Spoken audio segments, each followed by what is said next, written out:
Isang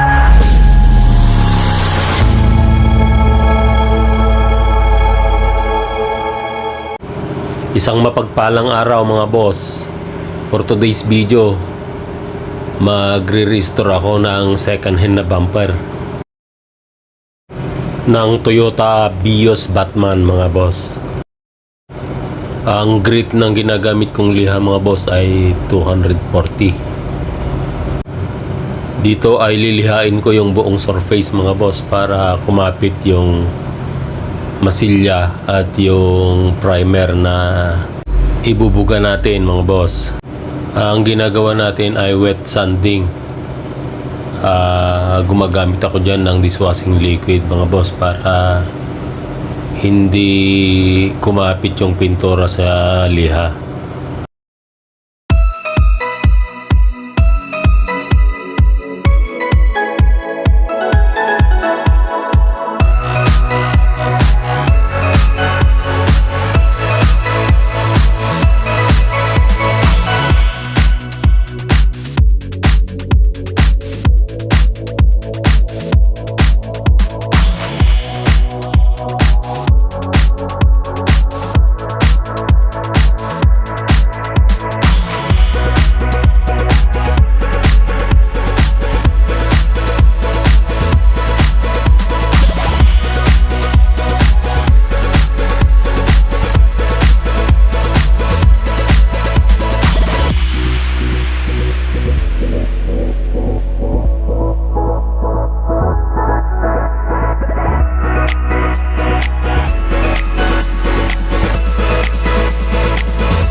Yung nililiha ko dyan mga boss ay umbok ng masilya.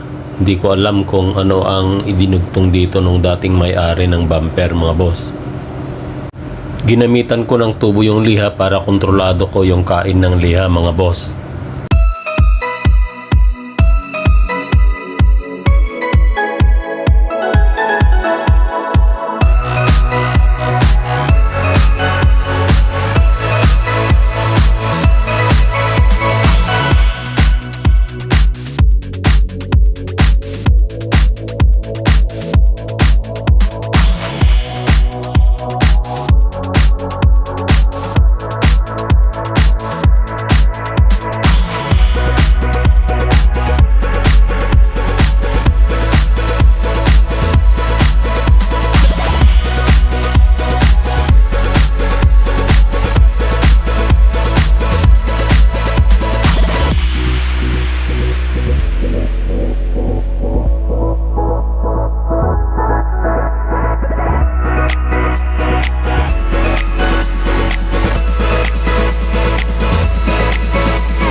Pagkatapos kong patuyon, ito a-applyan ko na ng masilya mga boss. Ang gamit ko nga palang masilya ay Domino.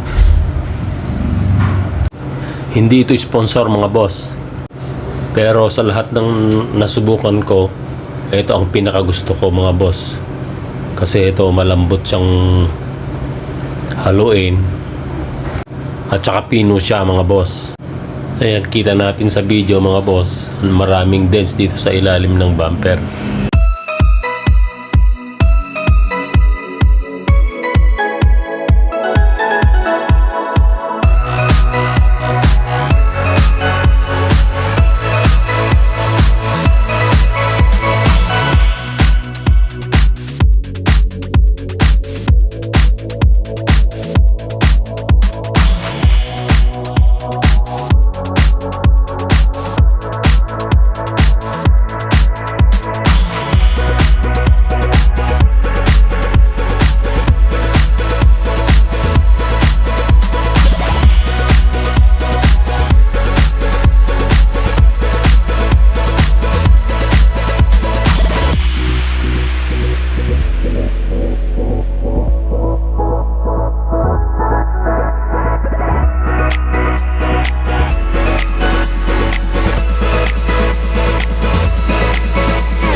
Medyo makapal na yung inilagay kong masilya dito sa kabitan ng plate number mga boss, kasi basag na yung lagayan ng tornilyo dito sa kabitan ng plate number.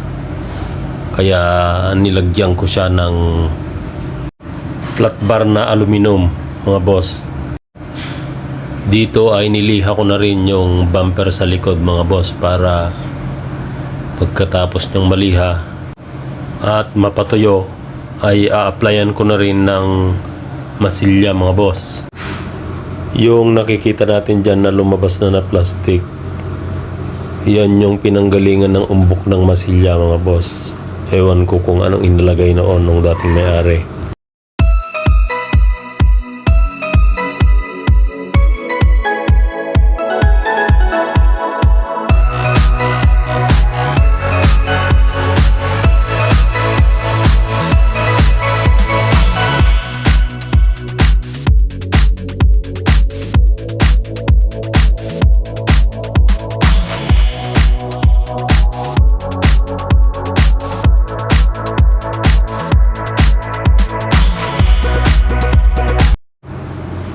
Dito ay nagtunaw ako ng plastic mga boss. Yung plastic na ginagamit sa mga halaman. Ito kasi ay matibay kahit na naarawan. Hindi siya basta-basta rumurupok kahit na taon ang bibilangin mga boss. Ito ang gagamitin kong pantapal doon sa butas sa ilalim ng bumper sa likod mga boss, kasi may butas yung bumper sa likod.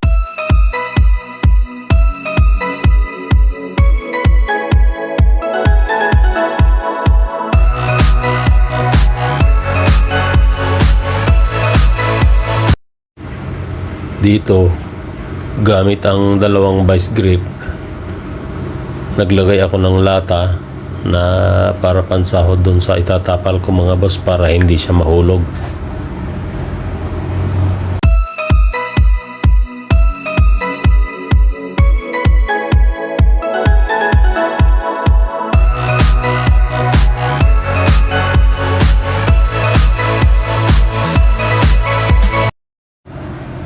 Ayan, pagkatapos kong matapalan mga boss, greenine ko siya para magpantay doon sa plastic.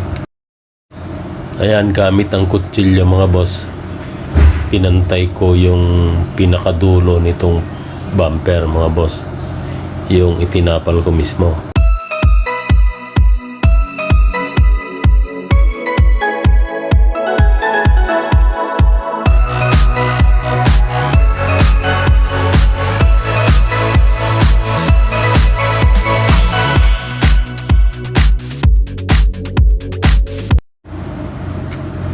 Dito, gamit ang soldering iron mga boss, tinunaw ko din yung dugtungan ng itinapal ko dito sa bumper para mas matibay ang kapit niya, at dinikitan ko siya ng bala ng gun tacker mga boss, para mas matibay ang kapit.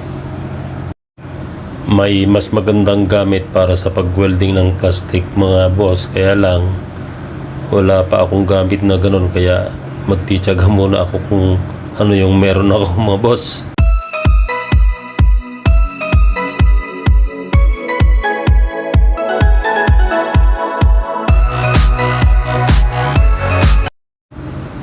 Dito ay nilagyan ko siya magkabilaan mga boss para mas matibay.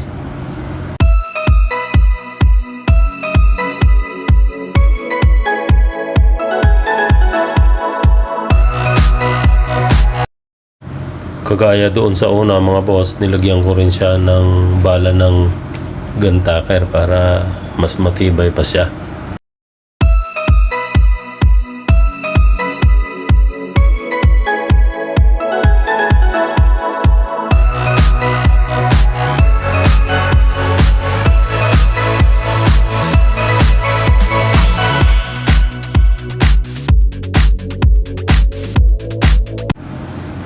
Dito ay tinapalan ko ulit siya nitong plastic na tinunaw ko kanina para maging flat yung surface mga boss.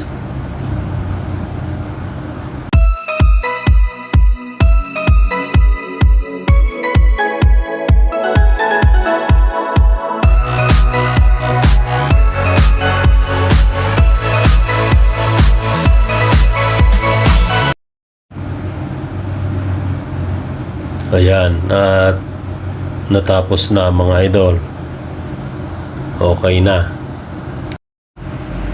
Dito ay mag-a-apply na ako ng masilya mga boss para doon sa mga dents nitong bumper.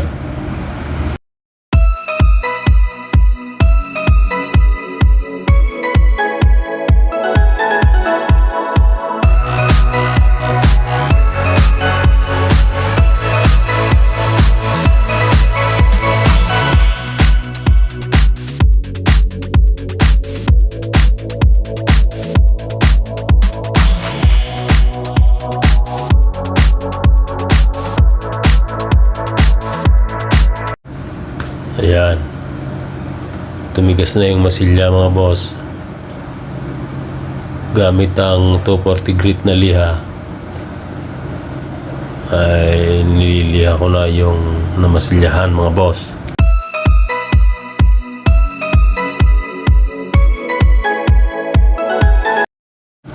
Hindi ko na kinuhanan yung buong proseso ng pagliliha natin mga boss para hindi humaba masyado yung ating video.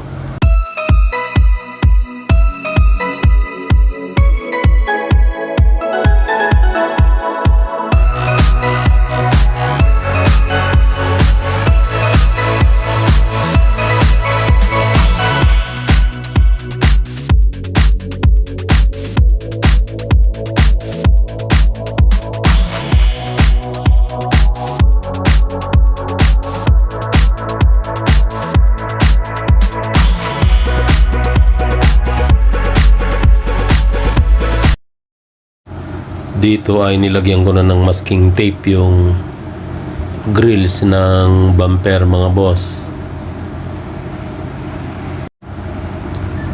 Ganito ang technique ko mga boss sa paglalagay ng tape sa ganitong mga grills mga boss.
Ang gamit kong primer dito mga boss ay primer surfacer na lang.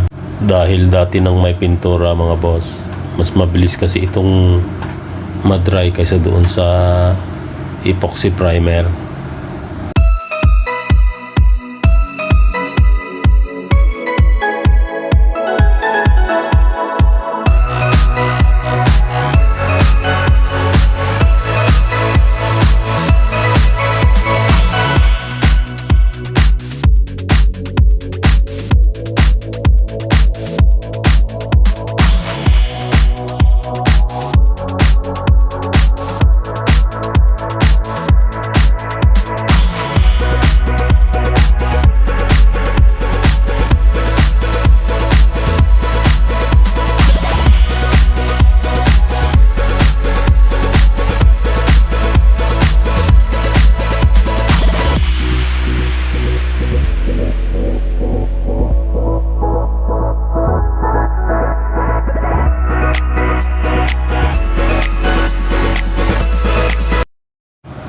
Pagkatapos matuyo yung primer mga boss, pinasadahan ko siya ng 800 grit na liha mga boss. At pagkatuyo ay binugahan ko na siya ng base coat mga boss. First coating. Ang gamit ko dito na pintura mga boss ay Weber urethane paint mga boss. Yung ginamit ko na base coat.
Pagkatapos mag-dry yung base coat natin, yung unang first coat ay pinasadahan ko siya ng liha na 1000 grit mga boss.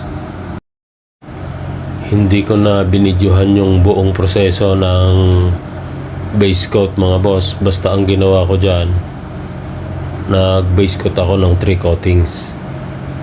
Yung una at pangalawa, yun ang pinasadahan ko ng liha mga boss. At yung pangatlong coating, yun na ang pinatungan ko ng top coat mga boss. Yun na ang finishing niya.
Ang gamit kong top coat mga boss ay K92 urethane top coat mga boss. Hindi ito ginagamitan ng thinner mga boss.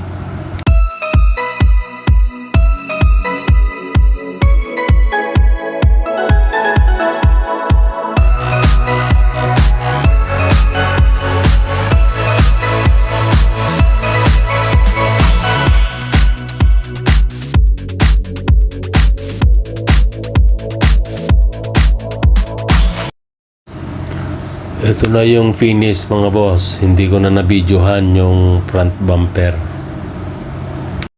At kung nakarating ka dito, salamat sa panonood.